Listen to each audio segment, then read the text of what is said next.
سلام، امیر پوراحمد هستم. امروز که این ویدیو رو براتون میگیرم 29 فروردین 1404 یا به عبارتی 18 آوریل 2025. امروز قصد دارم در مورد چاپ عکس با شما گفتگو کنم. همانطور که میدونید چاپ عکس روش‌های گوناگونی داره، ولی معروف‌ترین آنها که همگی با اون سر و کار دارن چاپ با لابراتواره.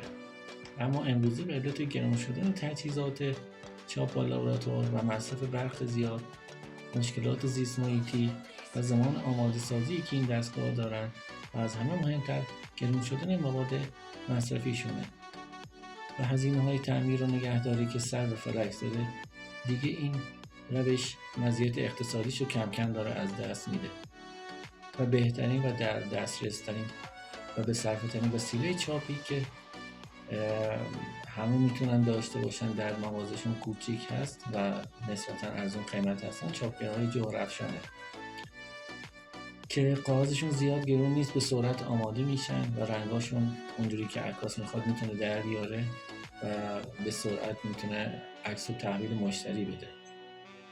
ولی یک مورد هست که چاپ با اونها رو با تردید روبرو میکنه و شما هم حتما به این مورد برخورد کردین. عکس هایی که با این چاپگرها چاپ میشن معمولا به مرور زمان رنگشون از دست میدن و در مقابل عوامل فیزیکی مقاومت خوبی از خودشون نشون نمیدن. در مقابل آب هم زیاد مقاوم نیستن و رنگاشون جابجا میشه. برای مقاوم نمودن این گونه چاپ ها روی عکس چاپ شده معمولا یک روکش میکشن، روکش هایی که خود معروف مثل یه لایه پلاستیک یا حالت سلفون مانند روی عکس قرار میگیره و باعث میشه که رنگ هاشون رو از دست ندن و مقاوم به آب بشن.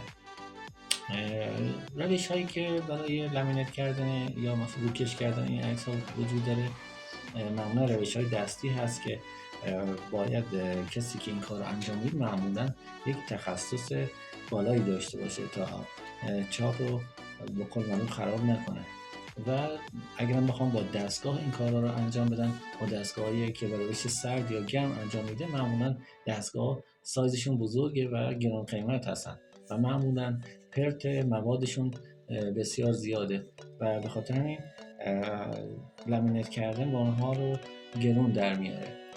من امروز هدف از این مقدمه که خدمتتون عرض کردم معرفی دستگاه رویه هسته که به نوعی ابداع یا اختراع خودم هست و کاری رو که دستگاه گران قیمت انجام میدن با هزینه بسیار کم و به نوعی با سهولت و یک جورایی نیمه اتوماتیک یا با سرعت براتون انجام میده.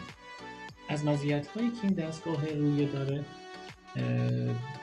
یکی این که همونجور توضیح دادم روی عکس یک لایه سلفون مانند یا لامینیت مانند میکشه که جلوگیری میکنه از کمرنگ شدن عکس ها، اونها رو ضد آب میکنه.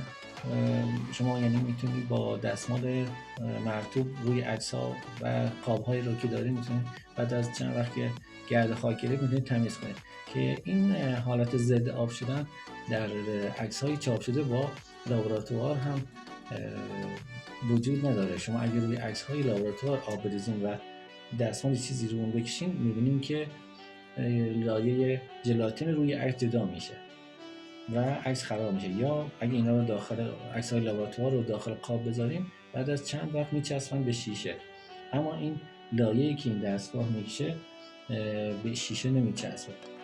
یکی از مزیت‌های دیگه که این دستگاه داره خیلی به سرعت آماده میشه، یعنی اصلا هیچ زمان آماده سازی نداره. اصلا دستگاه با گرما کار نمیکنه، با چسب‌های سرد کار میکنه. مزیت دیگه که این دستگاه داره سهولت کار با دستگاهه که فقط کافیه که عکس رو در قسمت هدایتگر کاغذ گذاشته دکمه‌ش رو فشار بدین تا براتون عکس روکش کنه و با سرعت اون رو بیرون بده. یکی دیگه از مزیت‌های قابل توجه این دستگاه اینه که هزینه مواد مصرفیش خیلی پایینه. از لامینت‌های مخصوص که روی عکس‌های چاپگرهای جوهرافشان در بازار موجود هست استفاده نمی‌کنه. از یک چسب استفاده میکنه که این چسب های پهن معمولی مرسوم در بازار هست و در ایران هم تولید میشه و در دسترس هست و هزینه‌ش هم بسیار کمه. یک محاسبه‌ای که من انجام دادم، برای هر رول 90 یاردی این چسب شما 270 تا عکس آچار رو میتونین باش لامینت انجام بدین که حدوداً با قیمت‌های امروز حدود 1200 تا 1300 تومان برای هر کاغذ آچار شما هزینه میکنید. با سرجم کردن هزینه‌های یک عکس که با پرینتر جوهرافشان چاپ میشه و هزینه لامینت و جوهر و استهلاک که حساب کنید، حد اکثر عکس 20x30 یا آچار بیش از 10,000 تومان هزینه نداره برای کاربر. قابلیت دیگه که این دستگاه داره، شما میتونین حتی به غیر از این چاپ ها روکش نقاشی، جلد کتاب و مثلا اسناد و مدارکی که دارین میخوان موندگار بشن رو با این انجام بدین. و حسن دیگه که این دستگاه داره، شما تا سایز برای مدل AK1ش که اینجا خدمتتون هسته تا سایز 30x40 یا A3 رو میتونین باش روکش انجام بدین. راه اندازی اولیه دستگاه، ابتدا در پوش روی دستگاه به این صورت برمی‌داریم. قسمت چسب دستگاه رو به این صورت دالا می‌کشیم و جدا می‌کنیم. یکی از این در پوش‌های چسب رو در میاریم. لبه چسب رو مقداری باز می‌کنیم. این لبه‌های چسب رو تمیز می‌کنیم. اگر که گرد و غبار یا چیزی لبه‌های این هست باید حتما تمیز بشه، وگرنه احتمال داره در ابتدای کار باعث خارج شدن چسب بشه. چسب رو داخل اینجا چسبی به قول معروف جا میدیم، دوتا کف‌های دو طرف و این گوشاشو جا میندازیم. به این صورت در سر جای خودش قرار میدیم و حتما دقت کنیم که این دو طرف کاملا به طرف پایین جا زده بشه و بالا پایین نباشه و حتما سر جای خودشون قرار بدیم. در هنگام جا زدن چسب حتما دقت کنید که این قسمت چسب داره این رویه یا چسبمون به طرف بیرون باشه. یه تیک کاغذ پرت میچسبونید سر عکس، سر چسب و اونو داخل بین این دوتا غلطک ها قرار. باید مواظب باشین که موقعی که دستگاه روشن میشه دستتون بین این غلطک ها قرار ندین تا یه ناخودآگاه دستتون داخل کشیده نشه. دکمه روشن خاموشی دستگاه رو فشار داده تا این کاغذ داخل غلطک ها کشیده بشه. این کار رو ادامه میدیم تا این چروک‌های به وجود اومده روی این چسب تموم بشه و چسب کاملا صاف بشه. رفتمن کافی است. چسب‌های این رو کشیده و جدا میکنید و حواستون خیلی فشار نیارید تا این قسمت برزنت یا نوار نقالی دستگاه خراب نشه و پاره نشه. حالا چسبمون جا افتاده و دستگاه آماده است. این روکش رو حتما باید روی دستگاه بعد از آماده شدن قرار بدیم. یکی از کارهایی که این درپوش انجام میده، صدای باز شدن چسب رو عایق میکنه و کنترل میکنه و یکی دیگه این که از ورود گرد و غبار به روی چسب جلوگیری میکنه. دیگر کاری که این درپوش انجام میده این هست که مثلا آستینی، روسری چیزی داخل دستگاه کشیده نشه، چون در هنگام کار باید حتما ایمنی استفاده دستگاه حتما رعایت بشه. حالا نوبت به استفاده از دستگاه میرسه. دستگاه الان آماده است. برای استفاده کردن دستگاه ابتدا بهتر است که اگه گرد و غبار چیزی روی عکس هست اونها رو ابتدا گرفته و عکس رو داخل این هادی کاغذ قرار میدید به صورتی که کاملا این طرف سمت چپ در کاغذ چسبیده باشه. کاغذ رو کاملا به طرف به آخر قطعه ها میچسبونیم و دکمه شروع دستگاه رو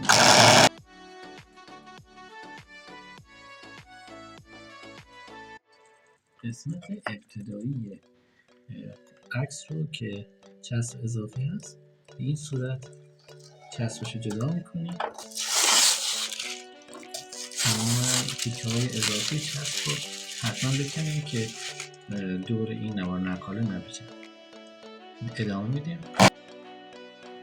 قسمت انتهایی عکس رو یک سوراخ میزنیم، همین قد کافیه و عکس رو اینجوری اگه بکشیم جدا میشه و روی عکس هم این لایه لامینت قرار گرفت. شما با این دستگاه میتونین عکس های 20x30، عکس های آلبومی 10x15 به صورتی که روی هر آچار 4 عدد و روی هر آسه 8 عدد 8 قطعه میتونید بچینید و با اون روکش کنید.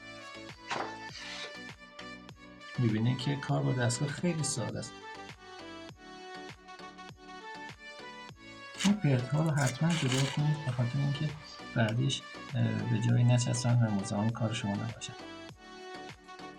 یک عکس 13x18 و یک عکس 16x23 که میتونید روی کاغذ آچار با هم یا جدا جدا از پشت دستگاه تغذیه کنید. ابتدا گرد و غبارش رو میگیریم.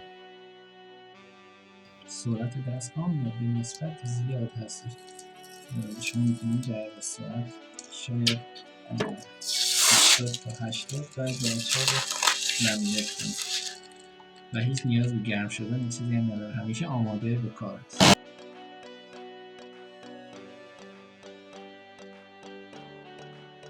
این عکس ها وقتی که لامینت شد، حالا اگر نگاه کنیم این کیفیت کار هست. وقتی لامینت میشن یه حالت زنده تری پیدا میکنه.